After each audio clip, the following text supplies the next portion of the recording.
In this battle, we are rematching one of the leaderboard players. This dude is, of course, up there in the top 5. I actually don't know his exact rank, but I should have a picture of it in the last video where I fought him off. And this actually happened like an hour after our original battle, but this should actually be coming out on the 29th of April. So I'm going to try scheduling it so I can spread it out more. That way my upload schedule is a bit more consistent. But anyways, the main change I made here was I'm running Chandelier here instead of Ribombi, and I think that's all I changed on this team.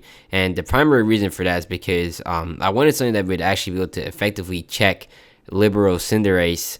It's not the optimal and perfect answer, of course, but it should be really good. And it's also going to be able to take out Dragapult with the Choice Scarf and Shadow Ball. And it's not like, the perfect Pokemon against this dude, but I like Chandelier and I wanted a reason to use it, which is why it's on this team.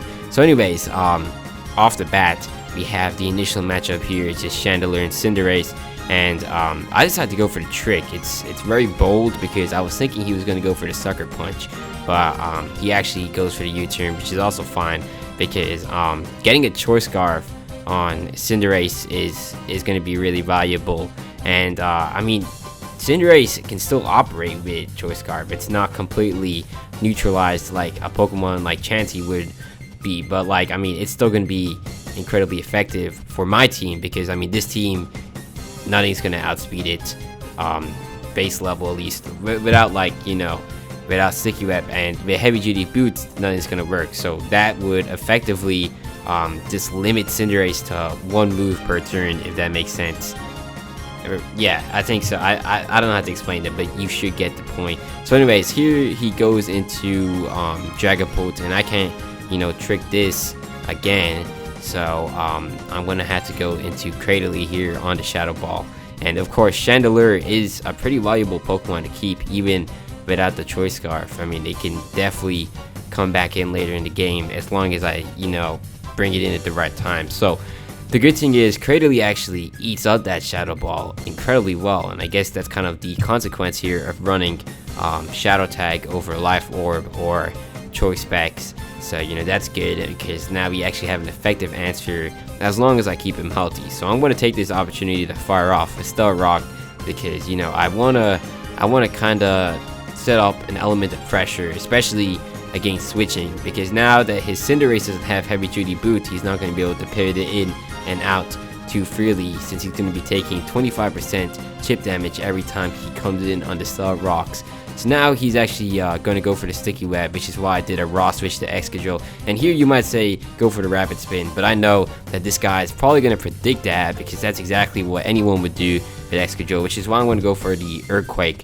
And you're going to see I'm going to get some juicy damage right here. That's actually beautiful. Now, if I was running Adamant, that might have actually been enough to get the knockout, and that's what I typically run. However, this is a jolly Excadrill because I value it having speed, since I already have Sword Stance if I want to multiply my attack. So that way with Sticky Web up, this can actually be a dangerous sweeper. So Dragapult comes in, and I'm definitely not going to try staying in because Excadrill is going to be really key to this game, especially since he's trying to set up his Sticky Web, and I want to be able to actually use my Chandelier. So and even my Excadrill, I don't want them to be limited too much, which is why I'm not gonna let Excadrill go low, because I do value having HP on it.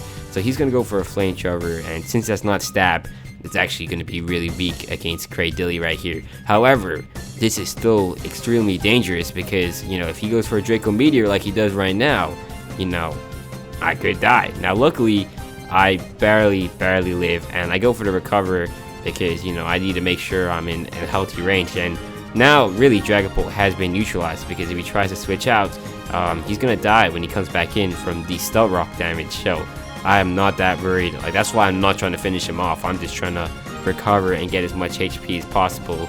So he's gonna go back into Shuckle here, and I'm gonna take this opportunity to just recover a bit more, and we're basically back at full HP right here. So we definitely got a lot of value out of that interaction, because Dragapult is a dangerous Pokemon. So dealing damage is, you know, what you want to do if you can.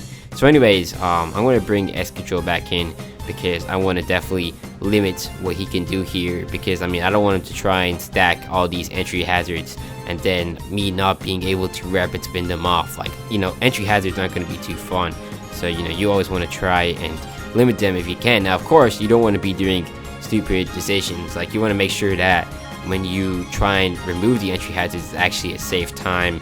But you know, you also got to figure out when you want to do it and like what you need to sacrifice, you know, to get the entry hazards off, because sometimes it's actually best to get it off early, even sacrificing a Pokemon, so your other Pokemon like this Chandelure would be fine. Now unfortunately I actually did not get the ability right here. Chandelure would have been a perfect check to the Cinderace, because normally I run Flash Fire, but when I got this in, it's actually Flame Body, so I messed that one up. Now I actually think I could have just stayed in and, you know, attacked, but I wasn't too confident. If I went for Trick here, I would have actually well, I probably would not want to do that, but maybe just Shadow Ball. That probably wouldn't have been able to you know, finish the job or do some good enough damage to where I would have got some Mayu. But I decided to switch out, and that's probably why he switched out too. I think when I made that move, I was thinking that Chandelure was gonna die the next turn, but I probably should have looked at the HP and actually try to calculate it better. But I mean, because this is not like Pokemon Showdown where you can see your exact percentage lost, it's a lot harder to know you can live a hit or not. So you have to remember what your HP was beforehand. But you know, that's that. So anyways, this is actually a pretty good matchup here. It's Cresselia into Garchomp. So he's gonna go for a Crunch, which I did not know he was gonna have. It's definitely interesting. I don't think you see that every day on Mega Garchomp.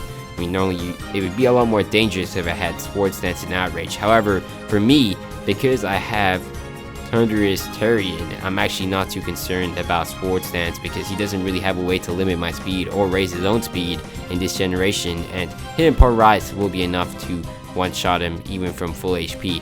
So here though, I'm going to go into Conkeldurr on the Crunch because I definitely want to see if I can get a nice juicy Drain Punch off on this Garchomp, and I'm pretty sure this is a 1v1 I should be able to win because Garchomp doesn't get any recovery, and you know, Conkeldurr is a pretty physically powerful Pokemon. So here I'm going to go for the Drain Punch. I mean, he decides to switch out. I was thinking he might be willing to try gambling the 1v1, but I mean, I probably could have considered going for Facade because that still would have done really good damage, and I would have got a lot of value on the Togekiss. But it's alright because, you know, I mean, I still got some pretty good damage. I got some recovery from that, so I'm not too upset. And you know, now I know what to expect, so next time I can just go for Facade, where I could even just go for Drain Punch again, and he could try mixing it up by staying in. So you know, there's definitely some value in him revealing his counter. So anyways, here I go into Escadrille on the Togekiss because I know he's going to be spamming Air Slash, and if he goes for T-Wave, I should be immune because I'm a ground type. So you know, the good thing is I'm running Leftovers here instead of the Focus Sash, so I'm going to get a lot more recovery, and he's not going to be able to spam as effectively. However, his Air Slash is actually, you know, starting to work out because I'm starting to flinch and it's doing damage. All I need is one Rapid Spin to get out of this, and he actually gets a critical hit too, so I was worried that if I got flinched there I'd be in trouble, but luckily we do land the Rapid Spin. So not only are we able to take care of the entry hazards, but we get a speed boost, which means that now we have, you know, an offensive advantage. So I'm going to fire off a Rock Slide right here, and that's going to be enough to discharge the Togekiss. So that's a done deal. That problem will no longer be there, and Conkeldurr should be able to freely Drain Punch without much consequence, or even Mach Punch. I'm going to get a lot of offensive value out of that interaction right there. So he's going to bring in his Garchomp, and this is definitely a hard decision to make because I mean, the Garchomp has been worn down to a good enough extent where it could actually be in Earthquake range, but that's not a risk I'm willing to take, which is why I'm going to switch out into Cresselia because I mean, Garchomp is extremely bulky, so you know, I don't think it's a sacrifice we're making right there. And he actually goes for Crunch, predicting the Cresselia, which is too bad because I'm going to take a lot of damage there, and I did actually account for that when I was making the switch, and I was like, well, I mean, Cresselia isn't too valuable anymore because I mean, he's gonna have his you know, Cinderace, which should be able to do super effective damage that stabs. Same with his Meowscarada, and you know, it's not going to be able to do anything to Shuckle either. So I'm willing to make that sacrifice. So now I can pivot in something powerful like Thunderous Tarian, and I'm going to be able to finish the job here with a hidden Power Ice, which is really nice because that Garchomp is no longer going to be our problem. So now he's going to go into his Shuckle here, and it is actually tempting to go for a T-Bolt and try and fish for the KO, but I don't think it's likely even with Life Orb. So I'm just going to stick with the safe Volt Switch, and I'm going to bring in Excadrill here because I want to be able to ensure that he doesn't get any of his entry hazards up, because he clearly seems pretty desperate to get that to happen. So, you know, Excadrill is going to come in here, and one benefit too is me bringing in Excadrill means I'm going to be able to get off another Rapid Spin, and you know, having speed is going to be optimal. Now, of course, Cinderace should still be able to come in and easily check me with Pyro Ball, but you know, it's still nice to have that element of pressure where Cinderace is forced to have to switch in and, you know, go for the Pyro Ball, so I can kind of work around that based on how I feel like working around it. So anyways, here I'm going to be able to take care of the Shuckle because he goes for a final Gambit, so I think he's trying to maximize his damage, but that really just, it didn't even do anything. It was pathetic.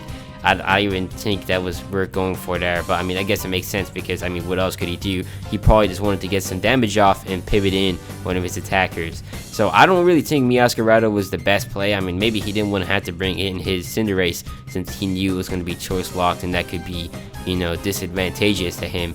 So I'm just going to go for a Rock Slide. It's tempting to actually go for an Earthquake to get the accuracy here, so I know it's still going to do pretty good damage, but I valued the damage here over, you know, getting a more accurate but weaker attack, because I mean, I have other ways to take care of this Meowscarada. So now that he's kind of lower in HP, I'm pretty sure that Conkeldurr should be able to come in and freely go for Mach Punch. I mean, it's tempting to Drain Punch, but I don't want to risk you know, losing Conkeldurr here, so I'm going to take my KO right there with Mach Punch. I mean, we're going to take a bit of burn damage, but you know, we're definitely in a good position. So he's going to go into Cinderace, and the good news is we have almost 4 Pokemon, and this guy's going to be Choice Scarf locked, so you know, that's going to be game right there. That right there is the revenge.